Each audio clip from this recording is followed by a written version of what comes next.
ओम शांति। आज की तारीख है 6/11/16 और आज हम फिर से सुनेंगे प्राण प्यारे अव्यक्त बाप दादा की रिवाइज कोर्स की मुरली।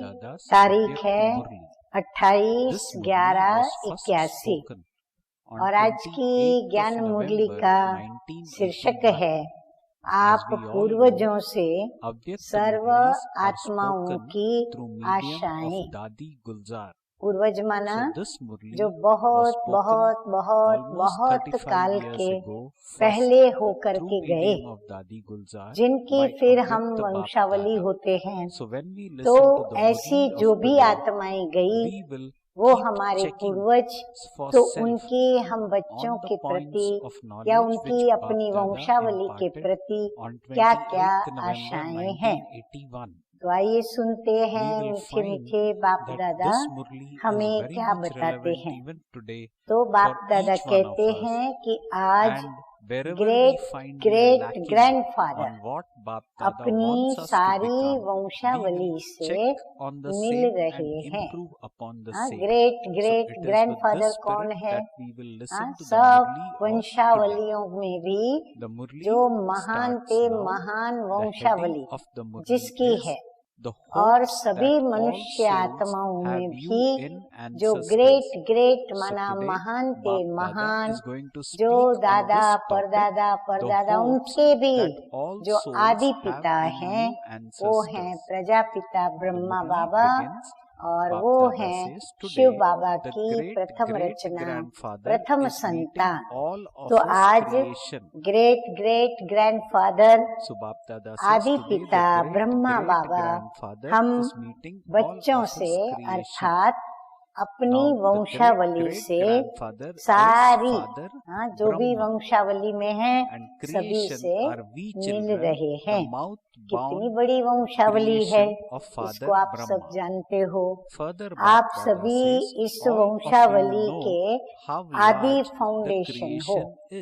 जितनी भी जाति धर्म की वंशावलियां हैं उनका बीज रूप कौन है?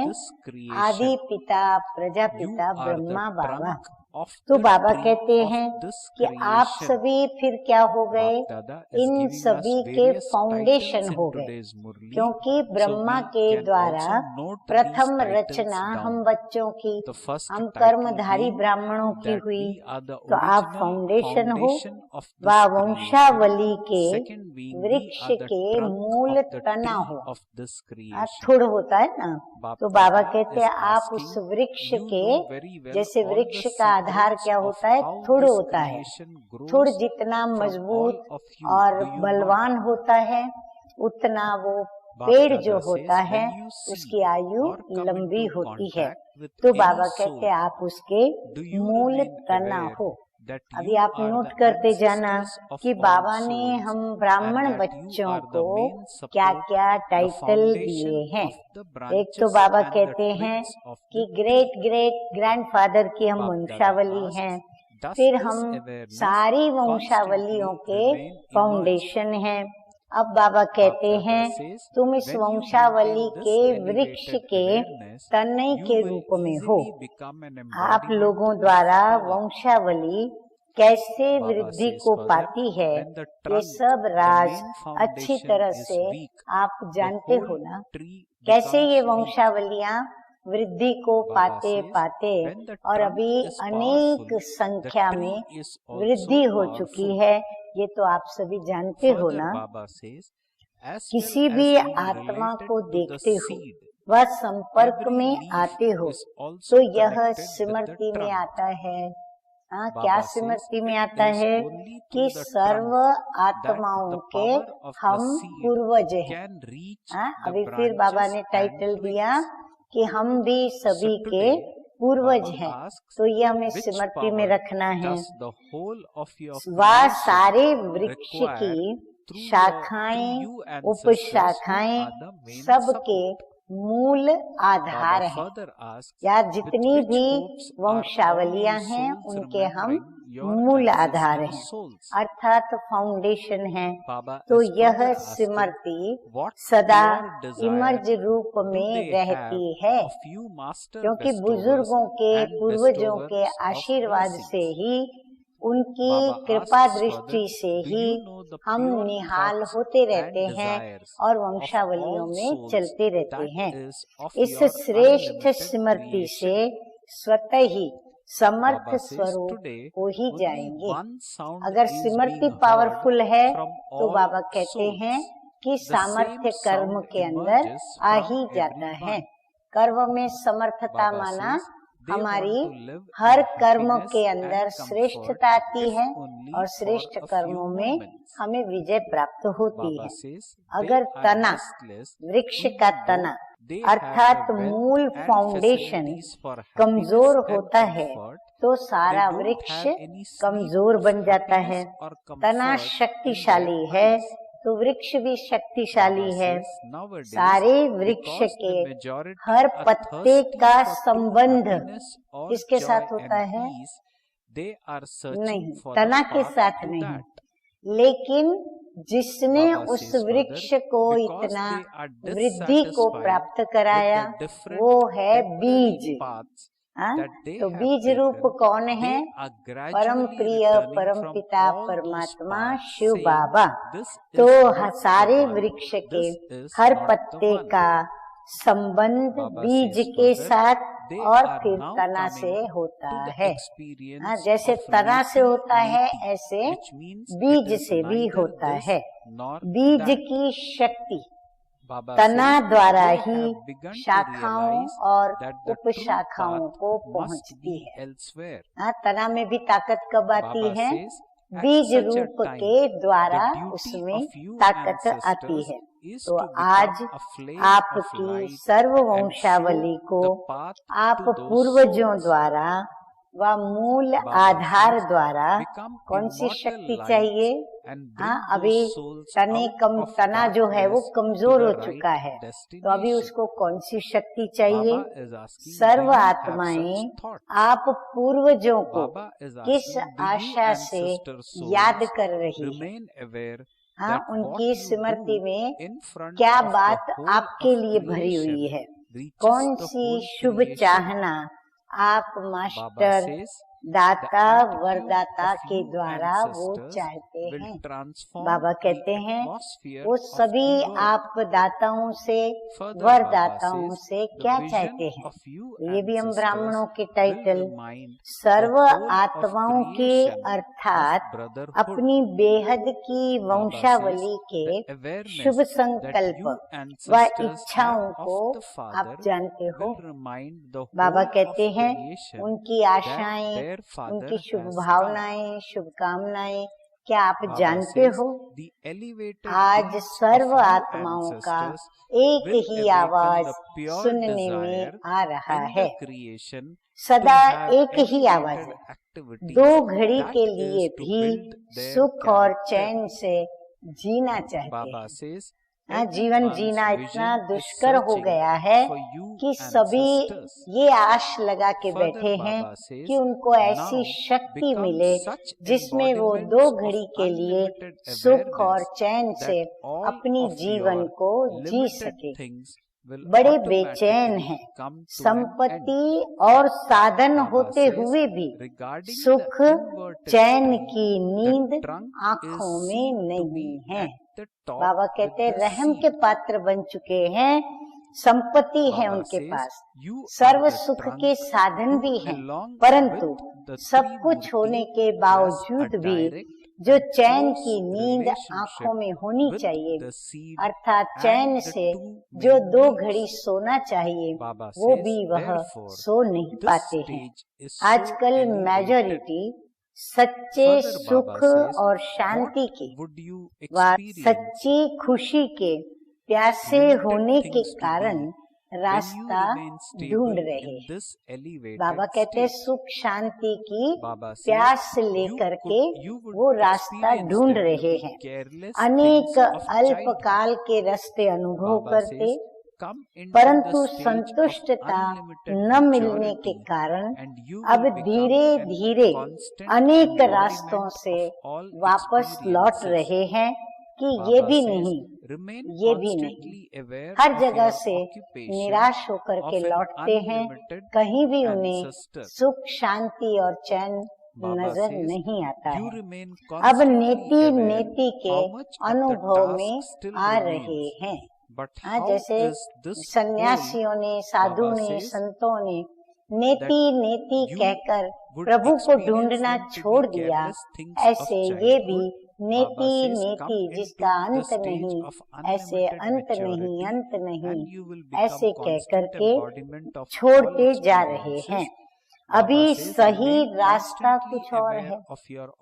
सोचते हैं कि सही रास्ता ये नहीं है, कुछ और है। ऐसी अनुभूति करने लगे कि अभी कोई और एक रास्ता है, कहीं तो है, कोई और रास्ता है, ये राइट रास्ता नहीं है। ऐसा उनको अभी अनुभव में आने लगा है। ऐसे समय पर आप पूर्वजों का कार्य है ऐसी आत्माओं को क्षमा बन रास्ता दिखाना, रोशनी देनी है उनको। तो बाबा कहते हैं क्षमा बन करके आप पूर्वजों को क्या करना है, उनको मार्ग प्रदर्शना करनी है। उनके मार्ग प्रदर्शक लाइट हाउस बन के रोशनी देनी है। अमर ज्योति बन अंधकार से ठिकाने पर लाना है। बाबा कहते हैं वो ठिकाने ठिकाने घूम घूम करके अब थक चुके हैं, अब उनको कोई ठिकाना नजर नहीं आ रहा है। तो आपको ऐसे उनके निराशा के अंधकार में रोशनी के लिए अमर ज्योति बनकर उनके अंधकार को मिटाकर और उनको सही ठिकाना दिखाना है। ऐसे संकल्प आते हैं। बाबा कहते हैं आप बच्चों को ऐसे संकल्प आते हैं, ये स्मृति रहती है कि हम पूर्वज आत्माएं सर्व वंशावली के आगे जो करेंगे वो ही सारी वंशावली तक पहुंचता है। बाबा कहते ये समझ रहे हो कि जो आप आत्माएं कर रही हो वो सारी वंशावली तक पहुंचेगा। जो आप अपनी वंशावली के साथ कर रहे हो वो सारी वंशावलियों को पहुंचेगा। कहने का मतलब हम जो कर्म हम यहाँ ब्राह्मणों के साथ ईश्वरीय परिवार के साथ करेंगे, वही वातावरण कहाँ पहुँचेगा, अन्य वंशावलियों में भी पहुँचता है। आप पूर्वजों की वृत्ति विश्व के वातावरण को परिवर्तन करने वाली है। बाबा कहते अपनी वैल्यू को समझो। आपकी वृत्ति ही पूरे विश्व के वातावरण में परिवर्तन लाएगी। इसीलिए अपनी वृत्तियों के ऊपर अपना ध्यान रखो, अटेंशन दो। और जो बाबा स्मृतियाँ दिला रहे हैं कि मैं पूर्वज आत्मा हूँ, फाउंडेशन हूँ, आधार मूर्त हूँ, वृक्ष का तना रूप आधार मैं हूँ, तो ये स्मृति में रहो। आप पूर्वजों की दृष्टि सर्व वंशावली को ब्रदरहुड की स्मृति दिलाने वाली है। बाबा कहते हैं आपकी वृत्ति में यदि हम सब एक बाप के बच्चे आपस में भाई भाई हैं, अर्थात विश्व बंधुत्व की भावना यदि आपकी स्मृति में है तो उनकी भी स्मृति में वह बात आएगी और वह आपस में वैसा व्यवहार करेंगे। आप पूर्वजों की बाप की स्मृति सर्व वंशावली को स्मृति दिलाएगी कि हमारा बाप आया है। बाबा कहते हैं आप पूर्वज यदि बाबा को याद करेंगे और बाप की स्मृति में रहेंगे तो उन्हों को ये स्मृति आएगी कि हमारा बाप सृष्टि पर हमारे लिए आया है। आप पूर्वजों के श्रेष्ठ कर्म वंशावली को श्रेष्ठ चरित्र अर्थात चरित्र निर्माण की शुभ आशा उत्पन्न करेंगे। बाबा कहते आपका श्रेष्ठ कर्म कौन सा? जो आपका श्रेष्ठ चरित्र बाबा बना रहे हैं, तो आपकी पूरी वंशावली का यह श्रेष्ठ चरित्र का श्रेष्ठ कर्म उनके अंदर क्या करेगा? एक शुभ आशा चरित्र को बनाने की निर्माण करेगा। तो वो ये आशा उनके अंदर उत्पन्न होगी कि हम अपने चारित्र को श्रेष्ठ बनाएं। सबकी नजर सारी वंशावलियों की सर्व आत्माओं की नजर आप पूर्वजों को ढूंढ रही है। बाबा कहते हैं महसूस करो कि वो आपको ढूंढ रहे हैं, क्योंकि उनको ठिकाना आपके द्वारा ही सही मिलना है। अब बेहद के स्मृति स्वरूप बनो। बाबा कहते सिर्फ अपनी ही स्मृति रख के अपने ही रूप रंग को याद करते हुए नहीं चलो, लेकिन बेहद की स्मृति में रहो तो हद की व्यर्थ बातें स्वतः ही समाप्त हो जाएंगी। बाबा कहते और बातों में न जाओ, सिर्फ बाप की और स्व की ऊंची स्वमान की स्थिति में स्थित रहो, वह स्मृति में चलो, तो जो भी व्यर्थ बातें हैं वो स्वतः ही समाप्त हो जाएंगी। उल्टे वृक्ष के हिसाब से बीज के साथ तना भी तो ऊपर ऊंचा है। हाँ, बाबा कहते वृक्ष के पत्ते फल फूल सब नीचे हैं, पर बीज ऊपर है तो तना भी कहाँ है? उल्टा वृक्ष है तो तना भी ऊपर है, तो माना ऊंचा है, स्थान ऊंचा हो गया।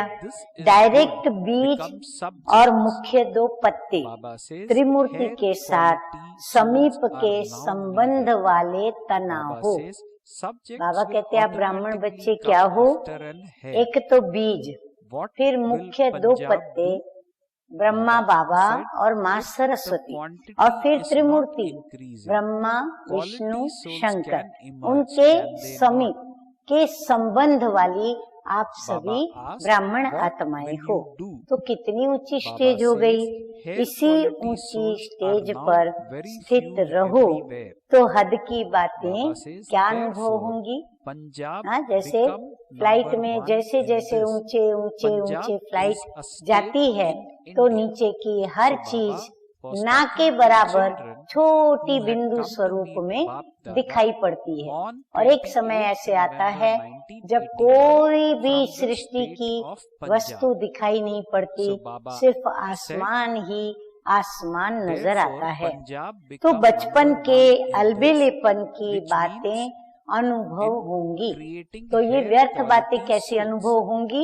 बचपन की जैसे बातें होती है ना, बचपना अलबेलेपन में जो होती हैं ऐसी अनुभव होंगी, यानी व्यर्थ जैसी ही। अपने बेहद के बुजुर्गपन में आओ। बाबा कहते बड़े बन जाओ, गंभीर बन जाओ और अपने बुजुर्गपन में आओ तो सदा सर्व अनुभवी मूर्त हो जाएंगे। हाँ, बुजुर्ग बड़े अनुभवी होते हैं तो इसीलिए वो मार्ग प्रदर्शक होते हैं। तो बाबा कहते आप भी ऐसे अनुभवी मूर्त हो जाएंगे। जो बेहद के पूर्वजपन का ऑक्यूपेशन है उनको सदा स्मृति में रखो। अब कितना कार्य रहा हुआ है, सदा ये स्मृति में रखो। बाबा कहते याद करो अभी तो कितना कार्य रहा हुआ है, लेकिन ये सारा कार्य संपन्न कैसे होगा? जैसे आपकी रचना, अभी बाबा निवारण बताते हैं कि ये कार्य हम कैसे संपन्न करेंगे, यानी पूर्ण करेंगे। अभी बाबा निवारण बताते हुए मिसाल दे रहे हैं वैज्ञानिकों का कि जैसे आपकी रचना साइंस वाले यानी वैज्ञानिक विस्तार को सार में समा रहे हैं।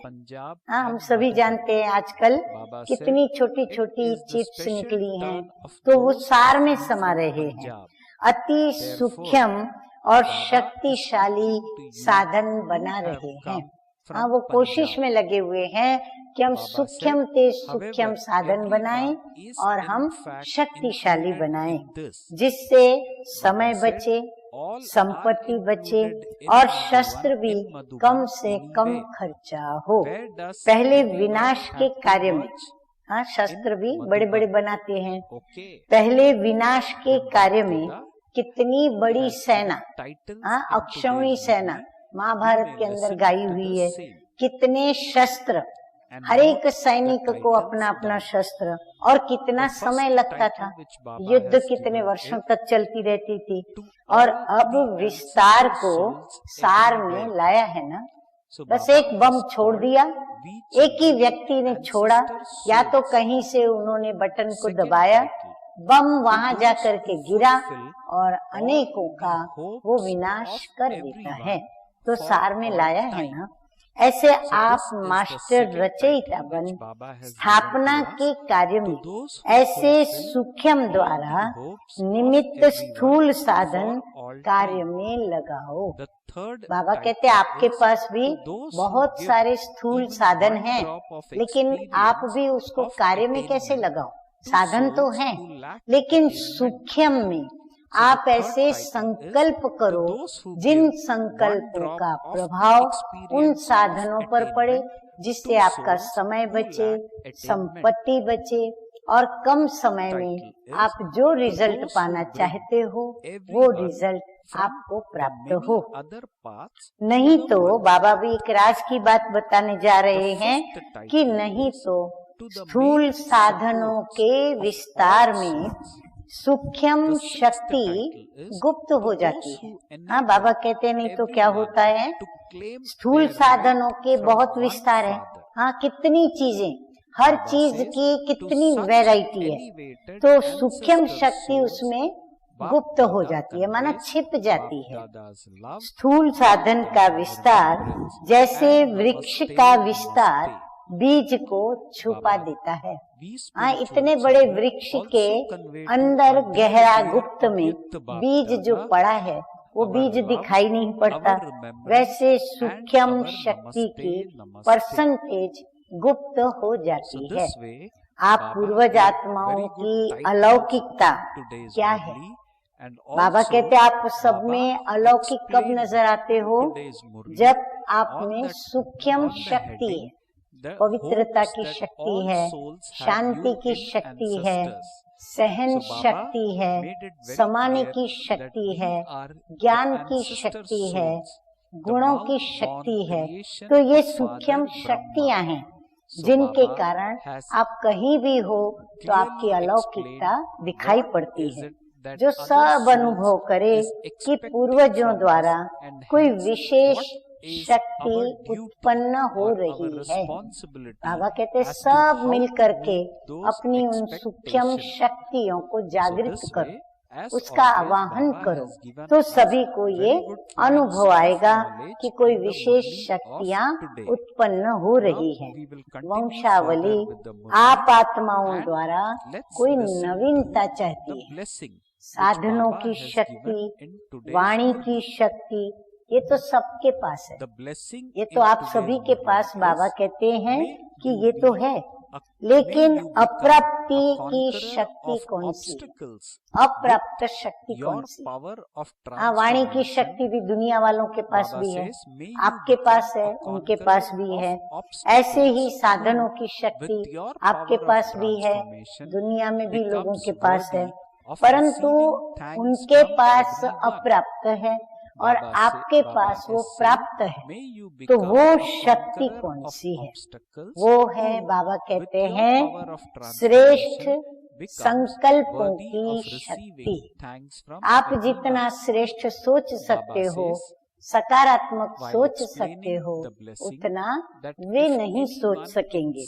शुभ वृत्ति की शक्ति, कितना भी कोई अशुभ करे, अकल्याण करे, दुख दे, अशांति दे, तो भी आप उनके प्रति शुभ सोच सकते हो। कितनी भी गलती करे आप क्षमा दे सकते हो। तो बाबा कहते हैं शुभ वृत्ति की शक्ति, वो भी वृत्ति के अंदर संस्कार के रूप में हो, स्नेह और सहयोग की दृष्टि। एक तो ये श्रेष्ठ संकल्प और शुभ वृत्ति की शक्ति। तीसरी बाबा कहते हैं आपके रूहानी कल्याणकारी स्नेह की शक्ति और सर्व को सहयोग देने की दृष्टि, यानी भाई भाई की भावना। अब ये तो किसी के पास नहीं है। तो हे पूर्वज आत्माएं, हाँ देखो स्वयं भगवान हम बच्चों को कहते हैं, हे पूर्वज आत्माएं, अपनी वंशावली की प्राप्ति के आशाओं के दीपक जलाए यथार्थ मंजिल तक लाओ। बाबा कहते हैं उनको आप मंजिल तक पहुंचाओ। तो समझा क्या करना है? जो लोग करते हैं वो किया तो क्या किया। बाबा कहते जो लोग करते हैं वही आपने भी किया, तो उसमें आपने क्या नवीनता की? आप तो अल्लाह लोग हो, अल्लाह के लोग हो, डायरेक्ट उसकी संतान हो। अभी वाणी के बॉम्ब्स फेंकते हो, लेकिन ये अभी बेबी बॉम्ब्स।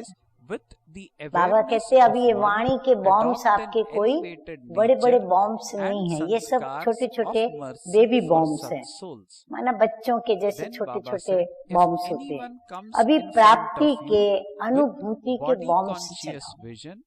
बाबा कहते आपको प्राप्त क्या हुआ है, आपको अनुभव क्या होता है, अनुभव में क्या आया है, क्या हुआ है, वो प्राप्तियों के बॉम्ब्स उनों के आगे फोड़ो, जो सीधी उनके ऊपर, उनके जीवन पर असर करे, टूटे और उनका जीवन परिवर्तन कर दे, इतना प्रभाव उनके ऊपर पड़े। दिमाग तक तो तीर लगाए हैं, बाबा कहते हैं उनके दिमाग तक तो तीर लगा दिए हैं, दिल का तीर नहीं लगाया।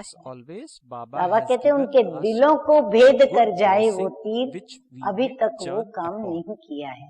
हाँ, उनके विवेक में ये बात आती है, बहुत अच्छा बोलती हैं, बहुत अच्छा कार्य ब्रह्मा कुमारियां करती हैं, बहुत अच्छी बातें बताती हैं, ये कहते हैं। विवेक मान्य उनको हमारे ज्ञान की बातें भी लगती हैं, लेकिन उनके दिल पर असर करे कि मैं भी ऐसा जीवन बना दूं, अपना जीवन का परिवर्तन कर दे। बाबा कहते अभी तक ऐसा तीर नहीं मारते हो, तो आगे क्या करना है? अब बाबा पूछ रहे हैं, स्पष्ट बाबा ने तो बता दिया क्या करना है, वह प्लान तो देना पड़ेगा ना।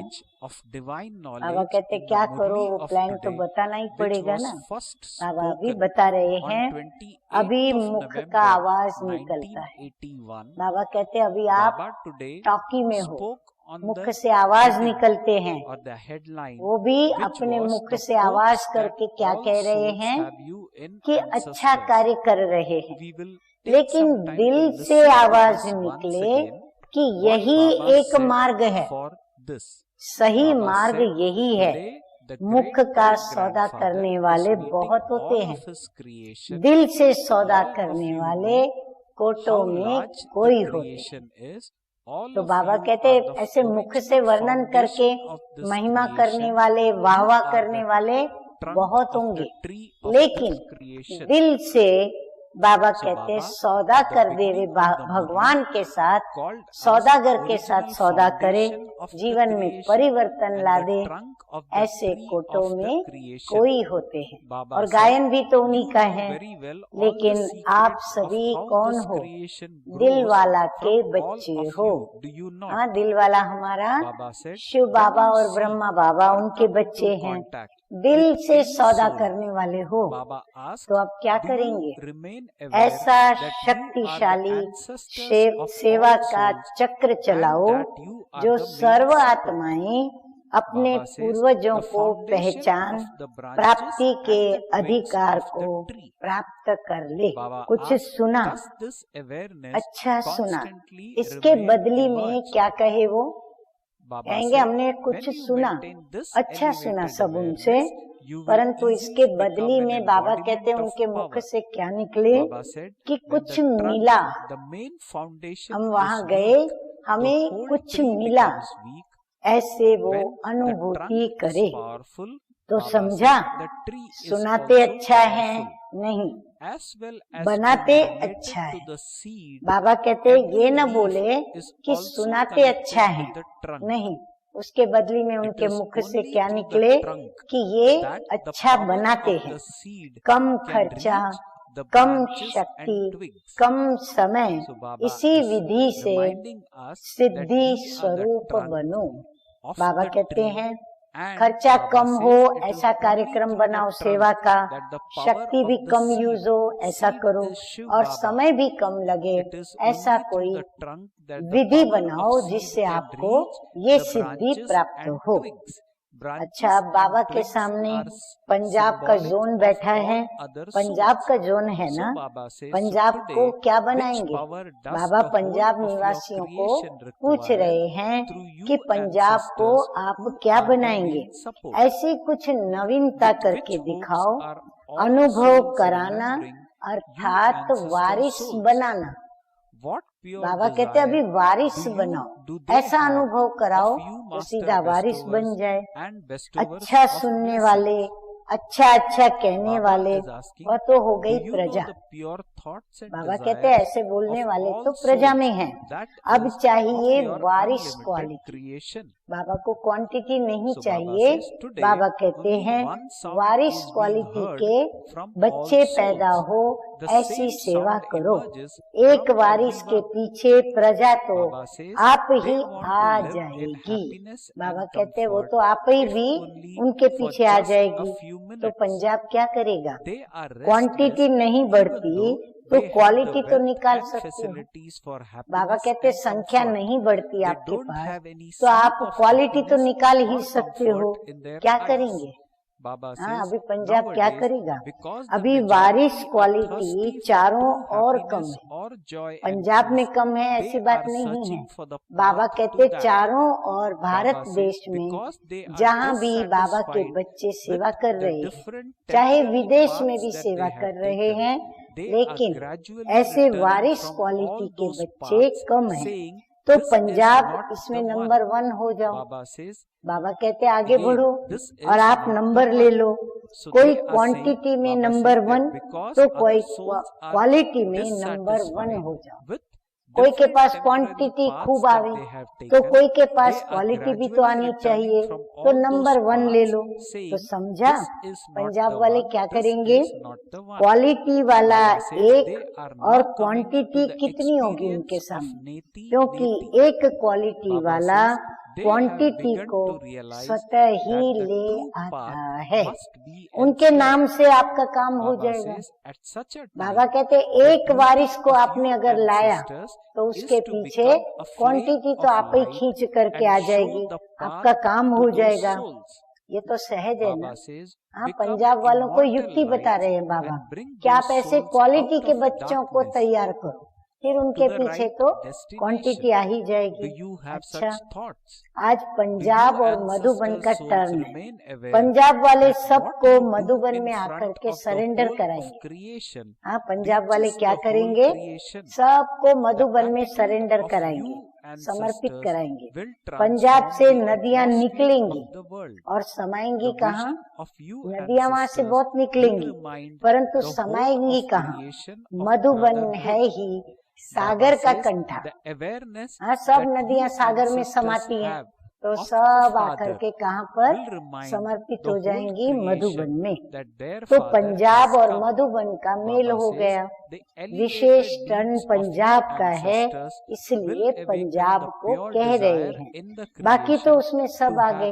हाँ, निमित्त पंजाब है, लेकिन बाबा तो सभी को कह रहे हैं। मधुबन में तो सब आ गए, सबको किसमें समाना है?